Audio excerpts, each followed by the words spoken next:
YouTube, what's good, guys? Hey, it's your boy, I guess you could say 21 JT James again. It's your boy JT. Sports talks, you name it. To be honest, I have yet to find out a name for this channel because literally I'm probably going to be getting a PS4 again soon. So I'm probably going to be doing a lot more sports talks. I definitely got my WKCV show. Oh, but guys, I debated on this. And literally, you're going to hear about it tomorrow because I am going to go live on YouTube with my radio show. Oh, but guys, this couldn't wait. This literally, I've been updating you guys all year. Trade just went down, well, from what I know. Well, it didn't just go down. Alright, long story short, I just got out of classes. And I'm just grabbing the time to make this. So, pretty much, if you guys didn't know, Bledsoe is no longer a Phoenix Sun. He got traded, and this is a straight up trade. It was Bledsoe for Greg Monroe, and I think it was an unprotected protected first round pick. For the Bucks. Now, if you're the Suns and you're looking at this, you have to think that first round pick. Honestly, in my opinion, that first round pick is going to mean nothing. Because the Bucks, how can I put this?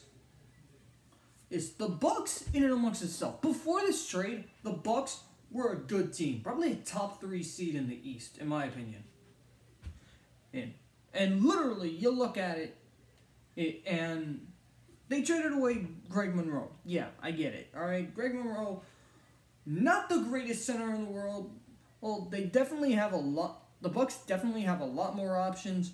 It's in terms of starters, such as Thon Maker, or for instance, it's who honestly I think should possibly have started throughout the season instead of one Greg Monroe. The reason being, get Thon Maker that experience so that if a trade does pop up with Greg Monroe, well, eventually you can make it happen. Now, this trade actually kind of works out for both teams. Yes, it works out for the Suns because it helps them rebuild in a sense. But if you think about it, yes, Greg Monroe is in his final year of his contract, but they kind of gave a young body for Devin Booker to pair up with. And this is my opinion. All right, personally, the way I look at it, they did this trade straight up for Bledsoe. They did it Monroe for Bledsoe straight up. And again, the reason I say that is because that pick, in my opinion, it's going to mean shit. It's going to mean nothing. Because honestly, I think adding Bledsoe to this team, it brings a lot more life to the Bucks. Because you think of it like this, you think of what the starting 5 is going to be. And guys, I can't confirm what it's going to be, but Malcolm Brogdon, he's going to move to the shooting guard position. And Chris Middleton, he's going to be coming off the bench now. Oh, you got Giannis, who can play virtually anywhere. What's called? Oh, you got Thon Maker as your center. And you could possibly throw him at the power forward. And you also, if you look at it, you kind of got Jabari Parker, who's going to come back from injury. And then you would have Eric Bledsoe running the 1. So this kind of completes a starting lineup up in a sense of young phenoms up and coming. Now, a lot of people are going to turn around and say, Bledsoe, he's a mid-tier point guard. I can understand that. A lot of people are going to turn around and say, Jabari Parker, he's always getting hurt. Again, understandable.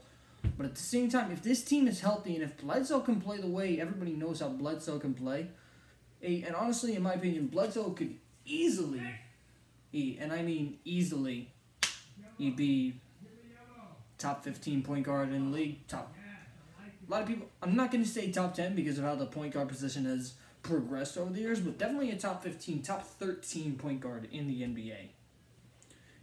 Now, I'm not going to say that the Suns lost this trade because, like I said, they did pick up Greg Monroe. Oh, and he is on his final year. Now, the advantage of this is if the Suns show a little bit of promise and the Suns can be I guess you can say convincing enough of, because I'm pretty sure they have their first round pick and they have the second round and they have the second pick like in the first round. So they would have the Bucks pick and they would have their pick. If they can convince Greg Monroe to stay, that's going to be a good combination for Devin Booker to go off of, because he's actually going to have that big man in the post that he can actually rely on, and to one, kind of get defenders out of the paint for Devin Booker to drive, and also, how can I put this?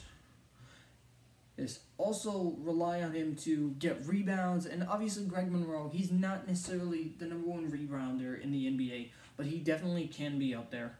Because if you think about it, Devin Booker is probably going to be the franchise cornerstone of this Suns roster. And that's no secret. Alright. The next guy I can really think that they would probably go to next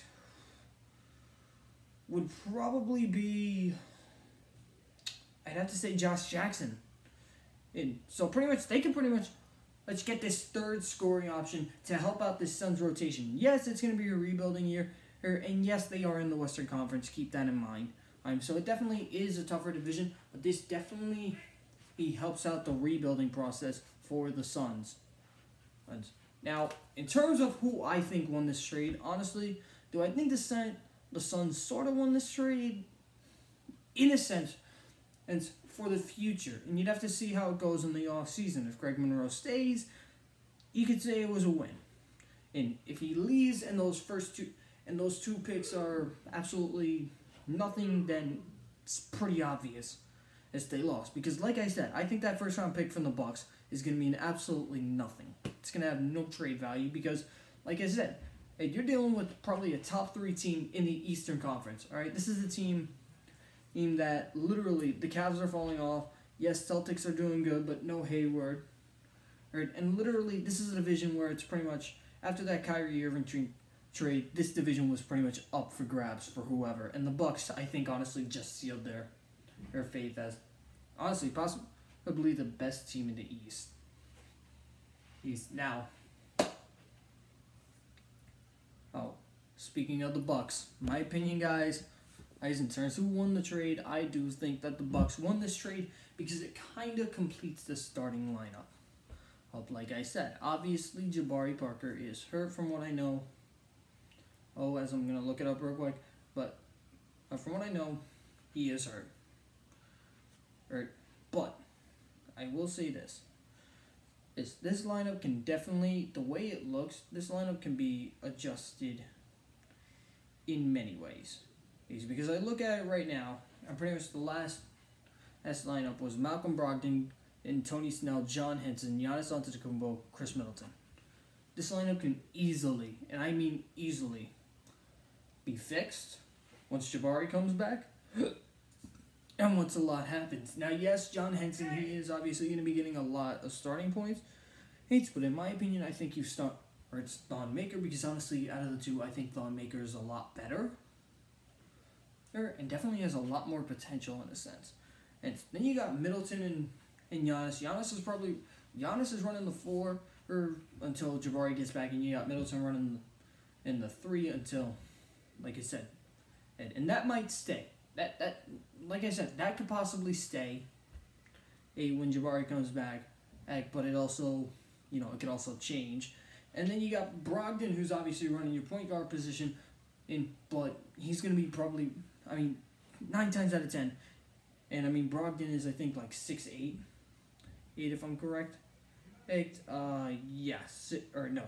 my bad.